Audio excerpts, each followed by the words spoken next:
Bom, então primeiramente boa tarde a todos, obrigado por terem vindo para esse primeiro encontro Olavete nacional aqui em Curitiba. O encontro, ele, como vocês sabem, está acontecendo hoje, sexta e sábado.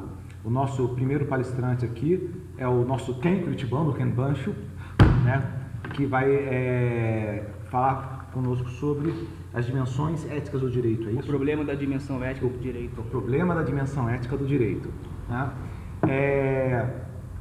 Depois dele nós vamos ter um break, onde vão ter mais salgadinhos, não se preocupem, os que estão ali já estão acabando, mas vão ter mais. E depois o nosso amigo Evandro Ferreira vai falar sobre o conto Padre Sérgio de Leão Tolstói. Esse é o programa para hoje. No sábado nós teremos o nosso amigo Jota, falando sobre educação doméstica e o sentido da vida. E, no sábado não, na sexta-feira à noite. E no sábado nós teremos o Dante Mantovani falando sobre música clássica do cantochão até o século XXI e o professor Tiago Amorim falando sobre razão vital. Então eu vou deixar vocês agora com o nosso palestrante, Ken Bancho, e muito obrigado. Deixa eu ajeitar aqui agora para ficar.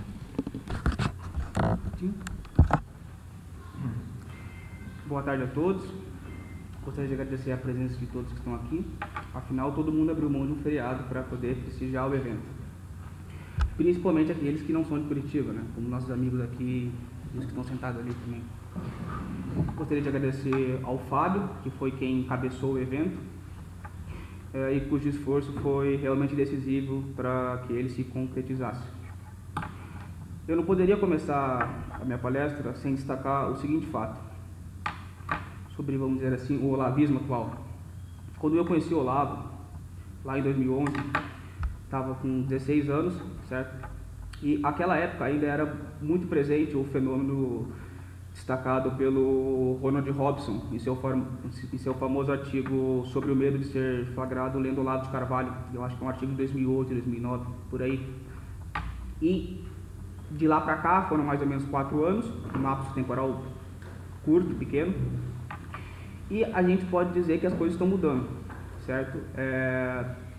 E eu sou muito otimista em relação a isso. Eu acho que o prestígio do Olavo está crescendo cada vez mais, e isso é importante. Na verdade, isso é muito bom. E eu acho que as coisas vão mudar ao ponto de que a gente consiga dizer, com muita felicidade, que o artigo do Ronald Robson já não é mais tão atual assim. Ele é apenas um relato, muito bem escrito, um relato fidedigno de uma realidade muito triste e que já não é mais a nossa realidade, certo? Vou fazer algumas considerações iniciais. Infelizmente eu tenho uma retórica muito ruim, eu falo muito rápido e consequentemente as palavras saem um pouco enroladas e às vezes eu dou uma gaguejada. Então, se alguém em algum momento que achar oportuno não entender aquilo que eu estou dizendo, não compreender um raciocínio, enfim, se a minha fala sair um pouco obscura, incompreensível, levanta a mão que eu repito, ou simplesmente guarde na memória o momento da palestra, e quando eu abrir para perguntas, você faz o questionamento, certo? Bom, como eu disse, eu conheci o Olavão em 2011, de lá para cá, a gente vai fazendo muitas coisas, e eu me propus ao Fábio para palestrar sobre um tema que eu posso falar com alguma propriedade, certo? Então, a palestra de hoje, eu vou expor um problema que eu julgo muito importante ao direito, certo? Então, eu não vou dar uma solução, eu vou apenas expor um problema com o objetivo que vocês tenham uma espécie de tomada de consciência com esta questão fundamental do direito, certo? E mesmo aqueles que não são da área, eu acho que tem uma pessoa só, que é da área de direito, fiquem tranquilos porque vai ser uma coisa bem tranquila, Enfim, bom, o nome da minha palestra se chama O Problema da Dimensão Ética do Direito, certo? Então hoje eu vou falar de um problema. O direito, ele possui muitos problemas, certo? E quando eu digo que ele possui muitos problemas, eu não estou me referindo a este ou aquele direito posto, ou seja, eu não vou fazer uma análise crítica do direito brasileiro, do direito americano, ou sei lá, de qualquer outro direito de outro país, mas eu vou destacar um problema do direito enquanto teoria, certo? Um problema que concerne a filosofia do direito, certo? Bom, em relação aos problemas jurídicos enquanto teoria, nós podemos dizer que existem 3 grandes problemas, certo? Um problema da validade, que é o problema da estrutura lógica das normas jurídicas, o problema da eficácia, que vai se preocupar com o comportamento dos cidadãos em relação à norma, ou seja, como eles vão reagir, e também não só com cidadãos, mas também com juízes, ou seja, na aplicação da lei posta, e o problema do fundamento, que vai tratar da legitimidade jurídica, certo? E, aliás, é esse o problema que eu vou tratar hoje, o problema do fundamento do direito, que, ao meu ver, é a grande pergunta de $1 milhão do direito, certo? Isso aqui não pode ser ignorado e tem que ser estudado de maneira decente. Certo? Cada um desses problemas, eles podem ser enunciados ou edificados com uma pergunta, certo? Para o problema da validade, nós podemos dizer, grosso modo, né, nos perguntar o que condiciona logicamente a validade das regras jurídicas. Para o problema da eficácia, o que torna uma norma jurídica socialmente aceita. E para o problema do fundamento, o que torna eticamente legítima a obrigatoriedade do direito, certo? No primeiro momento, isso pode parecer um pouco obscuro e incompreensível, mas no final da palestra vocês já vão ter uma boa noção daquilo que eu estou falando. E a solução de cada uma dessas questões, elas constituem uma, vamos dizer assim, uma dimensão da experiência jurídica como um todo. Certo? Aqui eu faço uma pausa da minha palestra para fazer uma recomendação de leitura para quem se interessar sobre o tema e também para quem for da área. E a minha recomendação é a seguinte: comam com farinha o Miguel Reale. Certo? Miguel Reale era um sujeito que portava uma cultura jurídica inenarrável, gigantesca, certo? E, além desse conhecimento, desse grande conhecimento, ele tomava uma postura crítica em relação a ele, certo? Então, ele não era apenas um expositor. Aliás, o Miguel Reale é um péssimo expositor das teorias alheias, mas é um grande crítico. Você não necessariamente precisa comprar a teoria tridimensional do direito, certo? Que tem muitos problemas, né? O Miguel Reale, ele tinha uma raiz kantiana antimetafísica muito forte, muito presente em sua obra.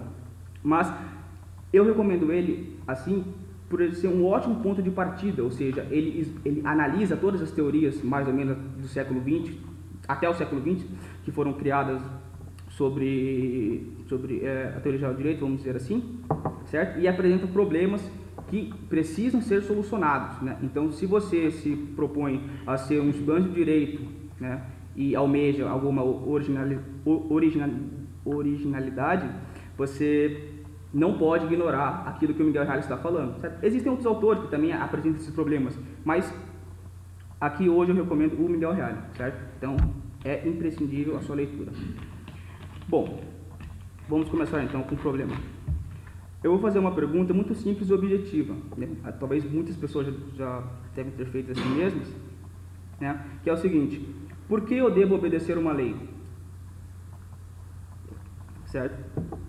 A pergunta ela pode parecer meio idiota, certo? E algumas respostas podem estar surgindo na cabeça de vocês, mas eu adianto, não é a resposta dessa pergunta não é algo fácil de conseguir.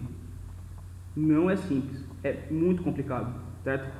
Normalmente você escuta, é porque a lei ela foi criada por representantes do povo, ou porque a lei é uma expressão indireta ou direta da soberania popular, dos costumes, da vontade geral, disso que pelo menos que chamam de vontade geral, ou do espírito do povo, certo? No final da palestra, depois que eu esboçar o problema, eu vou dar umas pancadas nessas pretensas respostas e mostrar o porquê que elas não podem ser o fundamento último do direito, pelo menos nessa questão ética, certo?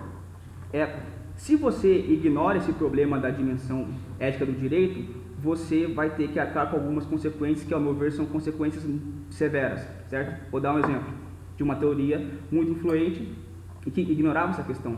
Por exemplo, no século XX você teve o positivismo jurídico, certo? O positivismo ele foi um movimento intelectual tecnicamente amplo. Você tinha, por exemplo, o positivismo do Kelsen, você tinha o positivismo do Hart, você tinha o positivismo do Norberto Bobbio, pelo menos em algum período da sua vida. No Brasil você teve o grande Pedro Lessa, professor da USP, certo? E o positivismo jurídico, em relação àqueles 3 problemas iniciais, ele estava, vamos dizer assim, preocupado somente com o problema da validade da norma jurídica, né? Ele não estava preocupado com a questão ética. Então, se uma norma jurídica, uma lei, respeitasse um conjunto de regras e técnicas, no momento da elaboração, então uma lei poderia ser qualificada como válida, certo? Percebam então que é uma preocupação puramente formal e esvaziada do conteúdo da experiência humana, certo? Então, por exemplo, se você perguntasse para um positivista jurídico se determinada lei A ou lei B é justa ou injusta, ele vai dizer, em primeiro lugar, que isso não importa à ciência do direito, certo? E que se uma lei é válida, logo ela é justa. Então percebam o seguinte, para essa teoria jurídica, o problema da legitimidade ele não existe, e quando ele aparece, quando alguém questiona ele, os positivistas colocam essa questão em um plano secundário e como uma mera consequência da validade da norma, né? Em outras palavras, em palavras mais simples, né, eles estão dizendo o seguinte, que toda lei é justa, né? Isso é uma teoria muito rasa, isso é um absurdo, né? É evidente que nem toda lei é justa, certo? Bom, você não necessariamente precisa ser um positivista, certo? Mas se você ignorar esse problema do fundamento ético do direito, como eu já havia dito, você vai ter que arcar com algumas consequências complicadas. Por exemplo, se o direito não tem uma preocupação ética, uma preocupação com a sua legitimidade, então, em primeiro lugar, todo direito é arbitrário, ok? O fundamento dele acaba sendo uma mera representação da vontade de um tirano ou de uma coletividade meio histérica, certo? Né? Em segundo, o direito, enquanto direito, acaba se tornando o direito do mais forte. Quer dizer, se não há um fundamento por trás das normas, então aquele ou aqueles que forem capazes de impor aos demais determinadas leis, poderão fazê-lo de maneira tranquila. Quer dizer, bom, qual que é o fundamento do direito? Se você ignora essa dimensão ética, acaba que você está aceitando ou corroborando, pelo menos, com o fato de que o direito acaba se tornando o direito do mais forte, ou seja, quem tem as condições e os meios de ação para poder impor aos demais determinadas leis, certo? Como a gente vê, por exemplo, em regimes totalitários, em ditaduras também. Bom, boa parte talvez o principal motivo do positivismo jurídico ignorar essa questão é devido à influência do cientificismo do século XIX dentro dessa corrente. Então, os cientistas do direito, que eram positivistas, eles não estavam preocupados, vamos dizer assim, com juízos de valores, mas sim com juízos de fato. Eles estavam apenas preocupados em fazer uma descrição objetiva e meramente fática do que era o fenômeno jurídico, certo? E por isso eles ignoravam aquilo que eles entendiam por juízos de valor. Isso não foi só no direito, você vê isso muito influente nas demais ciências sociais, principalmente em Max Weber, né? Se vocês lerem lá o segundo capítulo do livro Direito Natural e História, do Leo Strauss, você vai ver que ele detona essa tese, ele reduz a pó, certo? E qual que é o problema disso? Ao meu ver, há uma certa confusão na concepção que essas pessoas tinham do que de fato é um juízo de valor, né? As pessoas provavelmente imaginavam que, vou dar um exemplo, você gosta desse quadro? Ah, eu acho ele feio, eu acho ele bonito.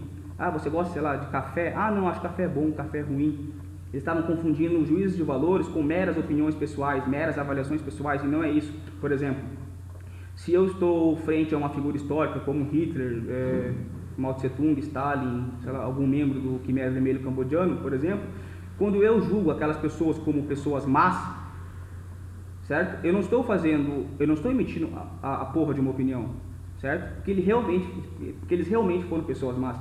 Se você esconde isso aí, se você macula essa questão do juízo de valores, você sequer consegue defender a sua própria vida. Isso é muito importante. As pessoas não têm compreensão disso aí como um todo, né? Por exemplo, juízos de valores são relativos. Então por que eu não posso levantar aqui e dar um tiro na cara de todos vocês, se eu acho que isso é certo?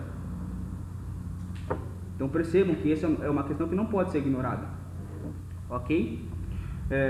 Como é que você vai reagir, por exemplo, ignorando essa questão, as leis de Nuremberg? Imagine que você é um alemão na década de 40 do século passado. Como você vai reagir às leis totalitárias dos regimes socialistas, etc. Pensemos hoje, por exemplo, vamos supor que o Congresso Nacional baixe uma lei que inicia uma tributação de 80% dos seus respectivos salários. Como é que vocês vão conseguir argumentar contra isso? Como é que vocês vão conseguir boicotar? Né? Qual vai ser o fundamento ético desse boicote? Certo? Porque, por exemplo, o mainstream acadêmico hoje, eles dizem, nós superamos o positivismo jurídico. Falam, muito bom, muito bacana, certo? Eles vão dizer, porque nem toda lei é justa. Ótimo, parabéns. Mas qual é a sua teoria para justificar, por exemplo, o não cumprimento de uma lei? Né? Para que você reaja às leis tirânicas, às leis totalitárias e opressoras. Como você consegue fazer isso? Certo? Então, isso é uma questão muito importante e por isso que ela merece ser estudada. Ok? Tá tudo bem por enquanto? Para todo mundo?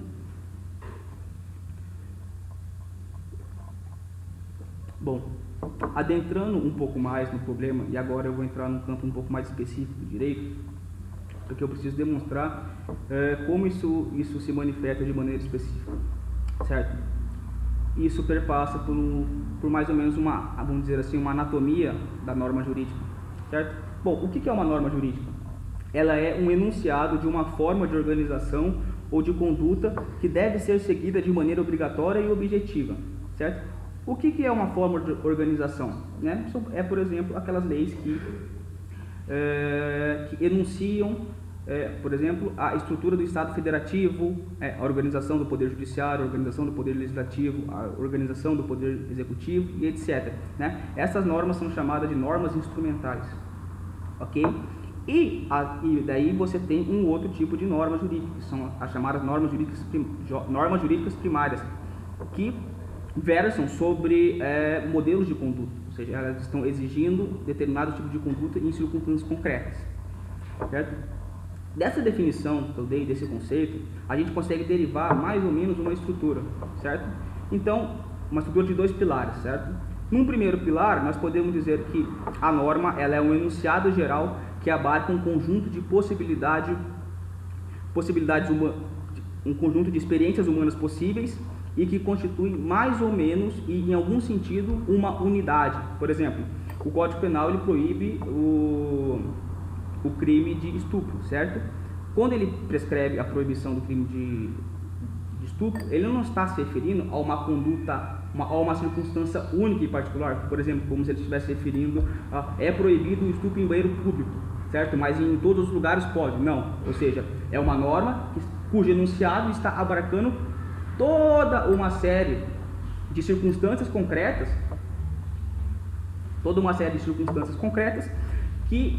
cujo o núcleo da ação configure o crime de estupro. Então é nesse sentido que se dá o enunciado geral de uma norma.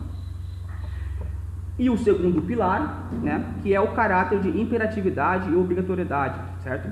A nós interessa essa segunda questão, a questão do enunciado geral da norma. Isso não é pertinente à palestra de hoje, certo? Bom, agora a gente vai entrar numa questão, né, que investiga aquilo que dá razão à obrigatoriedade de uma norma jurídica, ok? Ou seja, por que nós somos obrigados a obedecer uma norma, certo? Como eu falei, de maneira genérica, existem 2 tipos de normas, né? Eu falei das normas instrumentais, que apenas enunciam a organização, e as denominadas normas primárias, né, que versam sobre modelos de conduta, ok? Bom, apesar de que normas de organização não operarem no mundo do dever ser, nós podemos dizer que as normas principais, que são as normas que prescrevem condutas, elas estão operando no mundo do dever ser. Mas o que é esse dever ser? Certo?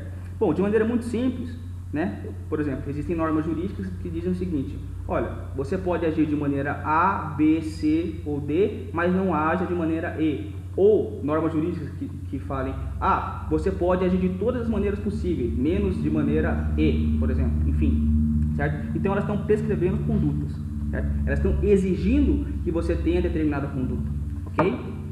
Enfim, o que é um dever ser? De uma perspectiva filosófica, ele é um modo de ser que ainda não foi realizado, mas que interessa ao mundo jurídico, ok? Por exemplo, um contrato de compra e venda de um carro, certo? O credor vai dar o carro, o devedor ele faz uma promessa de pagamento, ou seja, eu vou pagar pelo seu carro, certo?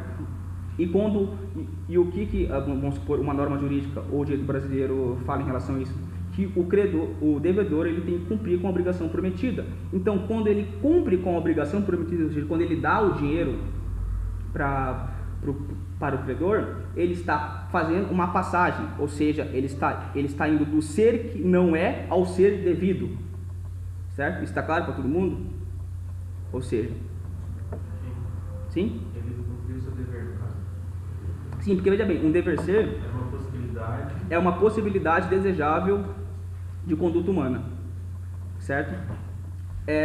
E qual a natureza desse dever ser? Aí depende da teoria jurídica. Por exemplo, o Miguel Reale, por exemplo, que tem uma teoria própria dos valores, ele vai dizer que o dever ser é como se fosse um juízo deontológico, certo? No qual as pessoas podem tirar os modelos de conduta, né? Uma outra corrente, uma perspectiva um pouco mais antiga, que é do aristotelismo e tomismo, vai dizer que, por exemplo, o direito ele pode exigir condutas virtuosas, certo? Né? Uma virtude, ela não é bem um dever ser, certo? Ela diz respeito ao ser, mas que se relaciona de algum modo com o dever ser, né? Para essa questão específica, eu recomendo muito um autor, um espanhol, um jurista tomista chamado Javier Hervada. Leiam lá o seu livro Lições Propedêuticas do Direito, certo? Bom, de maneira genérica, o problema foi mais ou menos apresentado, certo? Então, vejam bem que a nossa preocupação aqui ou pelo menos a minha preocupação é tentar expor para vocês e tentar demonstrar a importância desse tema. Porque se você, como eu já havia dito, não tem uma teoria densa e sólida para o problema da dimensão ética do direito, então você está necessariamente aceitando que todo direito é arbitrário, certo? E existem algumas pretensas soluções para esse problema que agora eu vou tratar aqui com vocês. Por exemplo, vamos falar de costumes, certo? Os costumes, eles podem ser o fundamento último do direito? Jota respondeu que sim. Não. Evandro disse que não. Certo, essa é uma teoria que o pessoal gosta, certo? Vamos dizer assim, bom, a questão é a seguinte: quando você pensa que um costume ou um hábito social ou, enfim, uma conduta reiterada da sociedade, ela pode ser o fundamento último do direito, nós temos alguns problemas, né? Se nós imaginarmos, por exemplo, algumas tribos africanas que pegam as jovens mulheres e mutilam a genitália para que elas não sintam prazer durante o sexo, né? Vamos supor que essa tribo resolva criar um ordenamento jurídico, e nesse ordenamento jurídico haja algumas normas que tornem obrigatório, vamos dizer assim, esse rito de passagem, esse hábito, certo? Bom, é uma norma jurídica que foi construída em cima de um costume. Essa norma é legítima? É legítimo que as pessoas que haja um direito que obriga as mulheres a terem sua genitália retalhada? Evidentemente que não. A mesma coisa, por exemplo, com a escravidão. A escravidão durante muito tempo foi um costume, certo?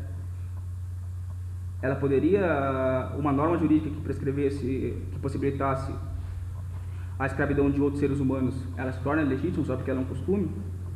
Né? Imaginem também outras sociedades que matam crianças que nascem com síndrome de Down ou com algum defeito ou com algum aspecto marginalizado acerca da noção que eles têm de normalidade. É evidente que não. Então isso é um problema, certo? Então percebam o seguinte: outra coisa muito importante que eu preciso destacar, não é que o costume não possa fundamentar uma norma jurídica, certo? Senão, por exemplo, nem faria sentido você ter um capítulo do Código Penal que seja dos crimes contra os costumes. As pessoas poderiam sair por aí se masturbando em público ou transando umas com as outras e ninguém poderia fazer nada. É um negócio meio bizarro, entendeu? Mas a questão aqui é a seguinte: é o fundamento último do direito e não de uma norma jurídica específica, uma ou outra, ou um conjunto de normas jurídicas específicas, certo? E um outro problema, que ao meu ver é um pepino, né? É um abacaxi a ser descascado, é o problema da vontade humana, certo? Se a gente for pensar, Se nós formos pensar, por exemplo, que as democracias liberais, do ponto de vista jurídico, colocam a vontade humana como fonte de legitimidade do direito, certo? A princípio, não tem muito problema, certo? A maioria das pessoas aceitam isso aí, certo? Aquela questão de minoria versus maioria, se a maioria quer, então o negócio precisa ser feito, certo? De maneira genérica, nós podemos dizer que elas estão, em menor ou maior grau, concentrando a questão da legitimidade jurídica na vontade humana, certo? Mas aí vem o seguinte: qual é a diferença substancial entre a vontade de um tirano e a vontade da maioria? Por exemplo, se você parte da premissa de que é a vontade geral ou a vontade da maioria que dá legitimidade à construção de normas jurídicas, e se a maioria, por exemplo, decidir que orientais devem ser mortos, né? Em primeiro lugar, eu estaria morto. Em segundo lugar, eu sou obrigado a dizer que isso é uma bobaquice, né? Daí, um jurista, né, barrigudão, robusto, posudo, de olho, assim, não pode fazer isso. Daí você vai perguntando, por quê? Por que não pode? A tua tese não é essa? Não é a vontade humana que dá legitimidade ao ordenamento jurídico, ao direito? Por que a maioria não... Se a maioria quer isso, por que eles não podem normatizar essa vontade? Por que a sua vontade, que se acha por que você, que se acha intelectual, está querendo, e que, aliás, que aceita essa teoria, está querendo impedir a manifestação e a concretização dessa vontade geral, né? É mais ou menos o seguinte: com 3 porquês, certo? Com 3 perguntas, o cara se enrola todo, não consegue responder. E esse é um grande problema, certo? Então percebam o seguinte, que para essas pessoas que reduzem o problema ético do direito a uma questão da vontade humana, não é nem um critério qualitativo, mas é um critério quantitativo. Se a maioria quer, então nós vamos aceitar, ok? Óbvio que eu estou sendo assim, um pouco radical, e existem pessoas que não definem exatamente isso aí, mas no final das contas elas vão acabar se debatendo no mesmo problema, certo? Por que, por exemplo, se a maioria decidir que nós vamos matar os judeus, por que eles não podem matar os judeus? Certo? Qual que é o seu fundamento para a defesa da vida humana? É a lei natural? Ou é uma mera convenção social? Entendeu? Você consegue perceber o tamanho do problema? Está claro para todo mundo, até para quem não é da área, né? Então, a questão é o seguinte: se uma teoria ela permite, vamos supor assim, a construção de uma norma jurídica normal, por exemplo, a questão dos costumes, né? Se tem um bom direito consuetudinário, por exemplo, pode ser construído, etc. Mas a questão é o seguinte: se você utiliza os costumes como fundamento único do direito, vai aparecer bizarrices, certo? E como que você sabe que isso é uma bizarrice? Porque provavelmente o teu critério de análise não é um costume, não é a vontade. Esse critério decisivo, ele está em outro lugar, que não é a vontade humana e nem o costume, né? Agora, como eu falei, vem a pergunta de $1 milhão. Aonde está essa questão? Onde eu encontro ela? Certo? Eu falei que eu não iria dar nenhuma solução, né? Até porque eu tenho 20 anos. Pessoas com 20 anos não têm soluções para nenhum problema importante, né? Se eu achasse que eu tenho a solução para problemas importantes, eu não estaria aqui hoje. Eu estaria no DCE, no coletivo, estaria filiado ao PSOL e uma série de outras coisas, certo? Então, mas eu vou dar assim, algumas indicações para quem se interessou sobre o tema consiga achar algo mais ou menos sólido para começar. Então, eu indicaria que vocês estudem o chamado historicismo axiológico do Miguel Reale e seu conceito de invariantes axiológicas, certo? Essa é uma teoria. E uma outra teoria que eu acho interessante vocês darem uma olhada, e essa eu não estudei com muita profundidade, e por isso que eu não posso propor ela como uma solução, que é o direito natural, certo? Mas o direito natural, esse termo, ele pode se referir a inúmeras teorias, certo? Pode ser, por exemplo, direito natural em Grossos, em Locke, certo? Eu estou me referindo ao direito natural de São Tomás, ao conceito de lei natural, certo? Então fica essas duas dicas. Bom, então ficou claro para todo mundo a problemática, o porquê que essa questão é fundamental e por que a gente não se deve e por que algumas respostas que a maioria das pessoas dizem tem alguns problemas que me parecem irresolutos, tá? Isso é muito importante vocês terem consciência. Bom, eu vou abrir para a pergunta agora, se alguém tem alguma pergunta. Está quase encerrando. Tem uma pergunta. Bom, pelo que você está expondo, é um grande problema você saber a origem das normas jurídicas, é isso? Não é bem a origem, mas o fundamento ético delas. Fundamento.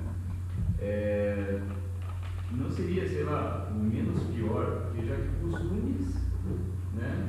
Nós temos um costume de dar porrada em japonês, não dá porrada em japonês. Pois é, tá vendo? Ou, sei lá, a vontade da maioria ou outra coisa. Não seria o menos pior a experiência de coisas que deram certo, mas aí teria uma nova pergunta. Seria, bom, mas o que você vai dizer que é uma boa experiência ou não? Né? E é isso que eu falei, o critério de avaliação ele está exterior a essas coisas, ele é exterior a essas coisas. Entendeu? E quando você fala, vamos nos apegar à experiência, eu acho isso muito temerário, certo? Eu acho isso muito perigoso. Porque seria mais ou menos que nem os costumes. Exatamente, por exemplo, a escravidão durou quanto tempo? Entendeu? E só foi exatamente. Foi algo que deu errado anos depois. Eu vou dar um exemplo agora de uma posição que eu acho que soluciona esse problema, mas ao mesmo tempo eu fico meio, me sinto um pouco, eu prefiro estar um pouco longe dela, que é o conceito de invariantes axiológicas do Miguel Reale, certo? O Miguel Reale vai dizer o seguinte. Bom, em primeiro lugar, né, o homem, vamos dar uma aulinha sobre teoria dos valores de Miguel Reale, certo? Miguel Reale ele vai analisar dois grandes grupos de valores, certo?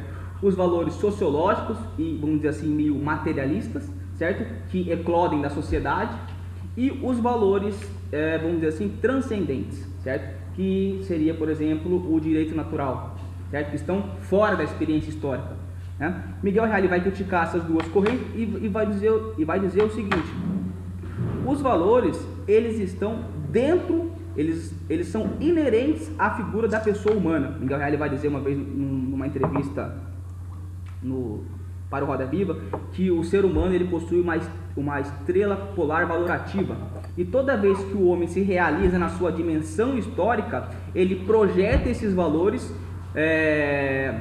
no mundo físico, no mundo natural, né? E cria as estruturas simbólicas relevantes à humanidade. E quando o homem projeta esses valores, é aí que ele consegue conhecê-los, certo? Enfim, o que isso tem a ver com o conceito de invariantes axiológicas? O problema é o seguinte, o Miguel Reale vai dizer o seguinte: bom, aparentemente existe um certo conjunto de valores que passaram, vamos dizer assim, pelo crivo histórico, pelo crivo civilizacional, e nós podemos intitular de axiológicas invariantes, ou seja, são aqueles valores que não mudam. Mas perceba que o critério definidor do Reale não é bem o valor em si, mas a simples experiência. Entendeu? Eu acho isso complicado, né? Essa é a minha opinião. Eu não tenho condição alguma de avaliar de maneira crítica, né? Eu dei essa palavra que a universidade esvaziou o sentido dela, mas enfim, eu não tenho condição alguma de avaliar criticamente a teoria do Miguel Reale, mas essa seria a minha opinião, certo? É esse o problema. Respondi sua pergunta, Daniel? Sim, então, essa fala que você disse do Miguel Reale é uma certa confiança excessiva. Parece ser a que mais se aproxima, digamos, da solução desse problema. A questão é a seguinte: tem gente que fala assim que o Miguel Reale era um relativista um pouco mais sofisticado. Eu não sei. Na verdade, eu não sei isso. A questão é o seguinte: a questão desse problema é o seguinte, é que o critério definidor para ele defender essa teoria não é o valor em si, mas é a experiência, e isso é muito complicado. E a experiência de cada um, quer dizer... Como é que você avalia, por exemplo, a trajetória de uma experiência histórica? Você precisa de um critério que não está lá, é exterior. Certo? Então você vê, por exemplo, o jeito que eu vejo essa teoria das axiológicas invariantes, que o Miguel Reale está mais ou menos pressupondo de uma maneira positiva de que o caminhar da história está indo para algum lugar. Mas esse lance que você disse ali de coisas que são inerentes ao ser humano, Certo. que fazem parte dele naturalmente, Vamos dizer assim. não seria a partir daí que daria para encontrar uma solução para isso?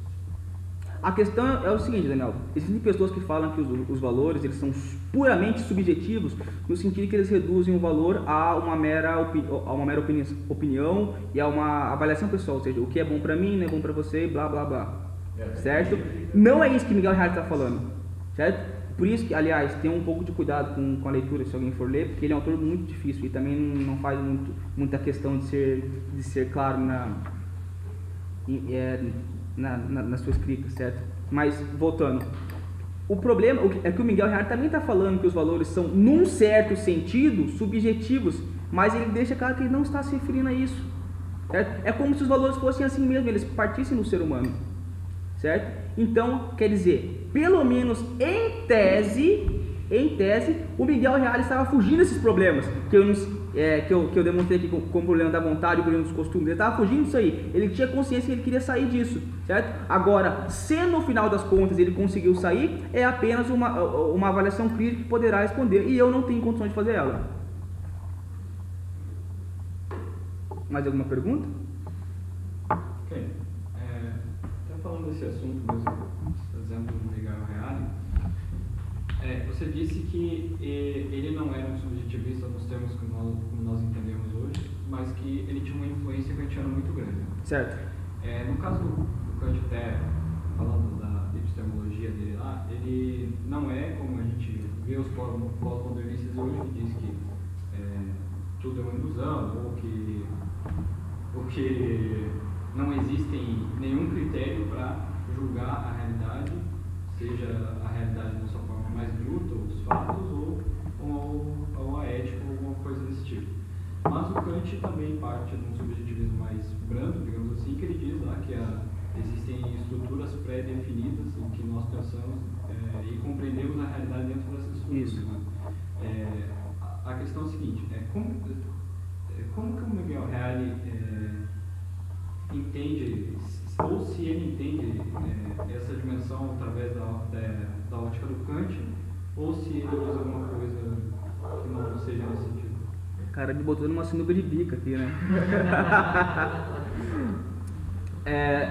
Eu não consigo responder essa sua pergunta de maneira satisfatória, porque eu não estudei Kant decentemente e muito menos consigo rastrear até que ponto Miguel Reale vamos dizer assim, um kantiano, certo? Esse é um outro problema do Miguel Reale, certo? Ele é um sujeito que absorveu inúmeras tradições filosóficas, certo? Husserl, Hegel, Kant, Schelling, Max Scheler, infinitas correntes, e não só absorveu elas, como também, dizia Miguel Reale, superou. Então, essa tentativa de tentar rastrear o pensamento de outros autores nele é algo muito complicado, é o trabalho de uma vida, certo? Porque não basta ler o Miguel Reale, você precisa ler também os outros autores, e ainda depois fazer, realizar um processo crítico, para fazer distinguir o trigo do joio, certo? Mas, para não te deixar de mãos vazias, eu vou dar um exemplo de como o Miguel Reale ele usa o kantismo em algum momento da sua teoria, certo? Quando eu comecei a ler o Miguel Reale, uma coisa muito grande, tinha algo que me incomodava demais, que era o fato de ele colocar no mesmo saco, por exemplo, o direito natural moderno e o antigo, e o medieval. Eu falei, pô, cara, por que você está fazendo isso? Né? Não faz sentido, né? E depois de algumas leituras, a conclusão que eu cheguei é a seguinte: bom, Miguel Reale provavelmente conseguiu encontrar em todas essas teorias do direito natural uma unidade, certo? E o Reale, ele tinha uma premissa, que é as categorias a priori da experiência, que são as categorias de tempo e espaço, certo? Então, num certo sentido, nós podemos dizer que o direito natural, as teorias, né, por menos ao ver do Miguel Reale, elas estavam esvaziadas do conteúdo histórico, do conteúdo da experiência histórica.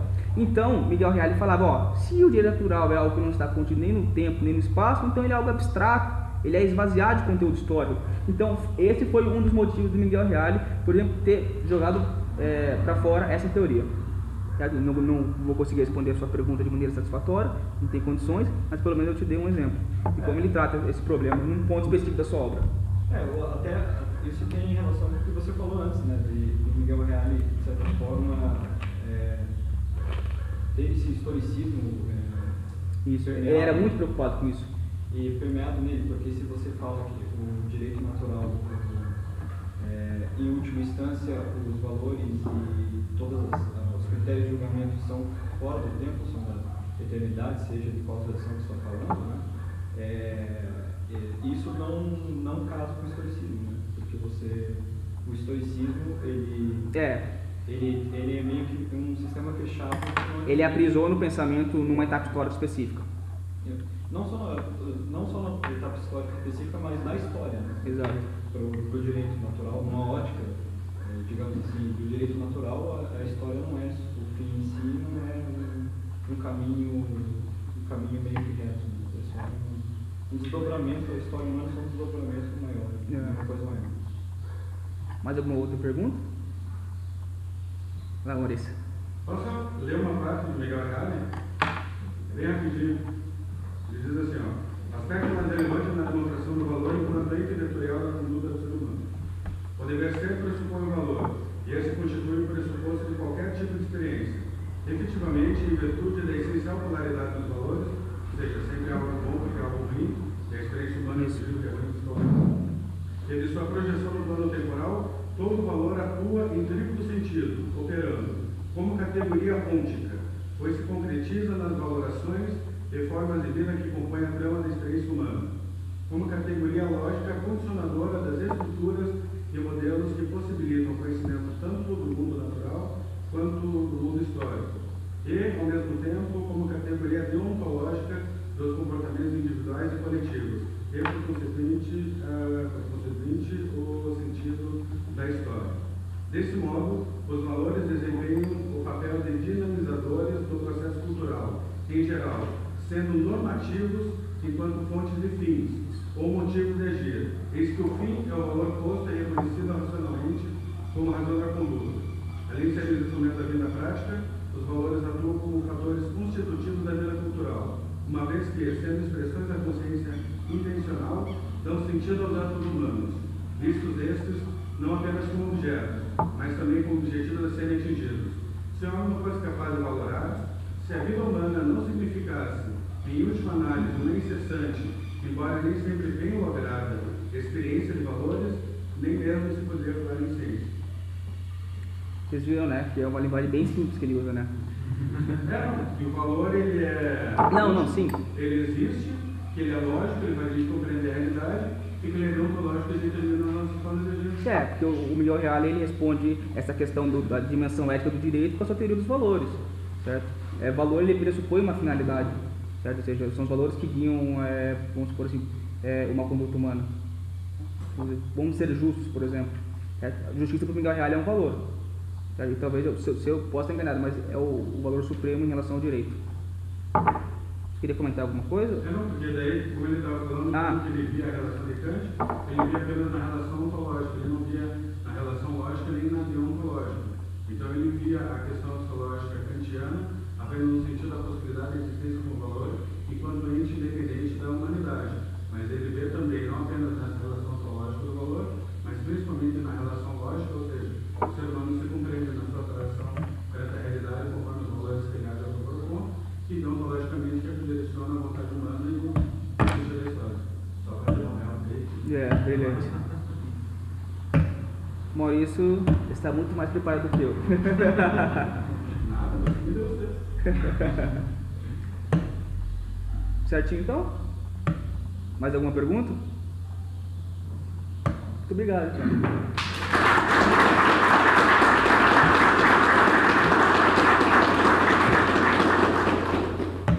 Excelente. Bom, pessoal, a gente vai fazer o break agora. Tem mais salgadinhos ali, tem os sucos. E daqui a pouco o nosso amigo Evandro Ferreira vai conversar com a gente sobre o Padre Sérgio de Leão Tolstói.